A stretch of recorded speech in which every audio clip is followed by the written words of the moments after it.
wabarakatuh. Perkenalkan, kami dari kelompok 1 mata kuliah Praktikum Bank Syariah dari Perbankan Syariah A semester 5. Di kesempatan kali ini, kami akan mempresentasikan tentang pengelolaan keuangan syariah.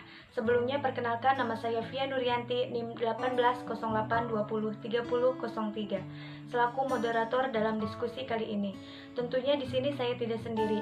Maka perkenalkan teman-teman saya yang bernama Josie Jasmine sebagai pemateri pertama, Amelia Santika sebagai pemateri kedua, dan Ana Gustiana sebagai pemateri terakhir. Oke, sebelum ke pembahasan, salah satu subsistem tatanan perekonomian di suatu negara berperan melakukan aktivitas dalam berbagai jasa keuangan, ialah sistem keuangan. Fungsi utama sistem keuangan adalah sebagai intermediasi dari masyarakat yang memiliki keuangan dana. Nah, berbagai studi menunjukkan bahwa sistem keuangan telah memainkan peran vital dalam pendorong pertumbuhan ekonomi. Sistem keuangan dapat pula menjerumuskan perekonomian kepada jurang krisis ekonomi apabila tidak dikelola secara penuh kehati-hatian. Sistem keuangan Indonesia pada prinsipnya dibagi menjadi dua jenis, yaitu lembaga keuangan bank dan lembaga keuangan non-bank. Nah, untuk lebih jelasnya, mari kita simak video ini sampai selesai. Assalamualaikum warahmatullahi wabarakatuh. Perkenalkan, saya Josie Jasmine dari kelas Perbankan Syariah semester 5. Di sini saya sebagai pemateri kedua ingin menyampaikan materi tentang prinsip dasar transaksi muamalah dalam mata kuliah Praktikum Perbankan Syariah. Secara umum, prinsip dasar transaksi muamalah merupakan landasan pokok yang menjadikan kerangka dasar bagi setiap umat Islam yang meyakininya dalam perilaku bermuamalah. Prinsip ini berlandaskan Al-Quran dan hadis sebagai kerangka untuk membangun ekonomi Islam yang memiliki nilai etik dan nilai norma. Berikut merupakan prinsip dasar transaksi muamalah menurut Islam. Yang pertama ada tauhid atau kesatuan. Tauhid berasal dari kata tauhidan yang berarti mengesahkan Allah Subhanahu wa Ta'ala. Dengan adanya prinsip ini, dapat tercipta keyakinan yang kuat pada tuntunan Tuhan Yang Maha Esa. Prinsip ini mengantarkan perilaku ekonomi dalam kegiatan ekonomi untuk meyakini bahwa harta benda yang dimiliki manusia adalah milik Allah Subhanahu wa Ta'ala. Berarti secara hakikat semua sumber-sumber ekonomi hanyalah milik Allah Subhanahu wa Ta'ala. Hal ini juga ditegaskan dalam Quran Surat Al-Baqarah ayat 284. Prinsip dasar yang kedua adalah al-adl atau keadilan. Dalam Islam, adil didefinisikan sebagai tidak menzolimi dan tidak dizolimi. Implikasi ekonomi dari nilai ini adalah bahwa perilaku ekonomi tidak diperbolehkan untuk mengejar kepentingan atau keuntungan pribadi, bila hal itu dapat merugikan orang lain atau merusak alam. Prinsip dasar yang ketiga yaitu nubuwah atau kenabian. Sifat-sifat Nabi yang wajib kita teladani yaitu ada sidik, amanah, tabligh, fatonah. Dalam Islam, pemerintah memiliki peran yang kecil tetapi sangat penting bagi perekonomian.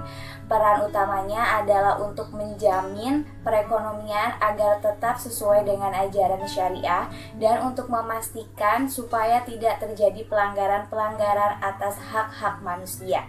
Prinsip dasar yang terakhir yaitu ma'ad. Secara harfiah, ma'ad berarti kembali. Implikasi ini dalam kehidupan ekonomi dan bisnis diformulasikan oleh Imam Al-Ghazali yang menyatakan bahwa motivasi para pelaku bisnis adalah laba dunia maupun laba akhirat. Karena itu konsep profit mendapat legitimasi dalam Islam. Mungkin itu saja yang dapat saya sampaikan mengenai materi prinsip dasar transaksi muamalah. Kurang lebihnya mohon maaf. Wassalamualaikum warahmatullahi wabarakatuh. Untuk poin selanjutnya adalah lembaga keuangan bank. Lembaga keuangan yang merupakan lembaga perantara dari pihak yang memiliki kelebihan dana dengan pihak yang kekurangan dana dan yang memiliki fungsi sebagai perantara keuangan masyarakat.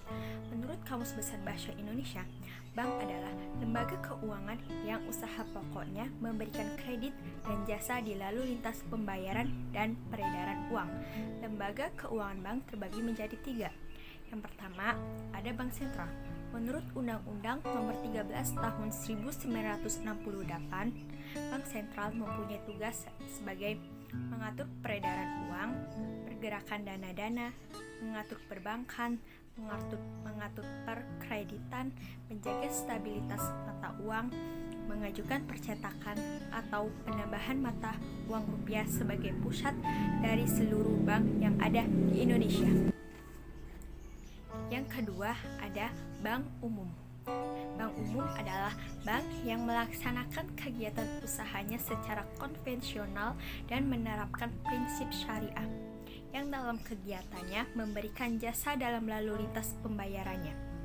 Nah, kegiatan dari bank umum yang pertama ada menciptakan uang giral, melaksanakan kegiatan pembangunan jangka panjang, pembiayaan untuk mengembangkan koperasi, mengembangkan ekspor non-migas, dan pengembangan pembangunan perumahan.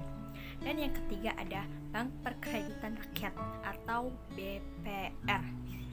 BPR adalah bank yang melaksanakan kegiatan usahanya secara konvensional dan menerapkan prinsip syariah, yang dalam kegiatannya tidak memberikan jasa dalam lalu lintas pembayarannya. Tugas dari BPR seperti memberikan bantuan kepada masyarakat kecil yang membutuhkan dana di pasar dan di desa-desa, dan menghimpun dana dan tabungan masyarakat berupa deposito berjangka.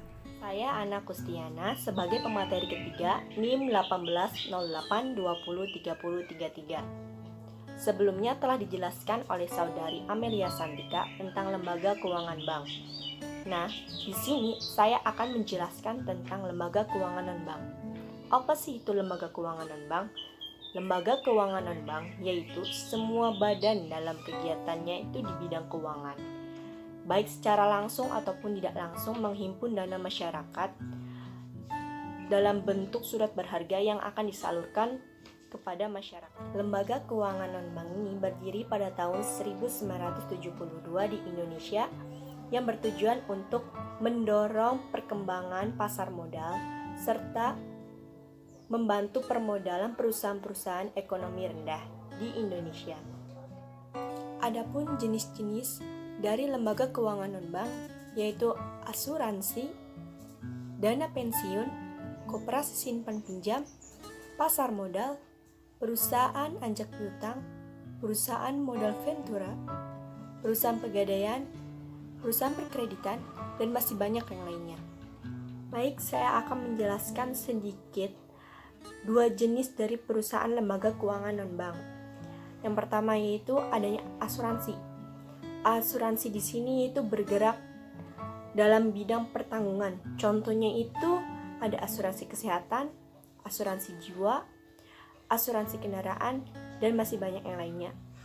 Dan yang kedua yaitu koperasi simpan pinjam, yang menghimpun dana dari masyarakat dan menyalurkannya kepada masyarakat agar tujuannya itu untuk mensejahterakan masyarakat tertentu. Adapun peran pokok dari lembaga keuangan bank dan lembaga keuangan non-bank, yaitu yang pertama peran kekayaan, peran likuiditas, peran tabungan, peran kredit, dan peran pembayaran.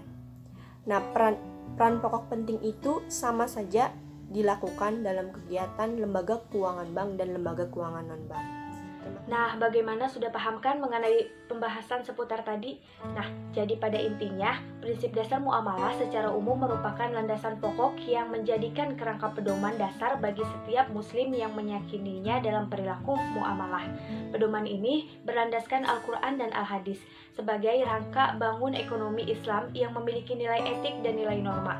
Dan menurut Surat Keterangan Menteri Keuangan Republik Indonesia Nomor 792 Tahun 1990, lembaga keuangan adalah semua badan yang kegiatannya bidang keuangan, melakukan penghimpunan dan menyalurkan dana pada masyarakat terutama guna membiayai investasi perusahaan.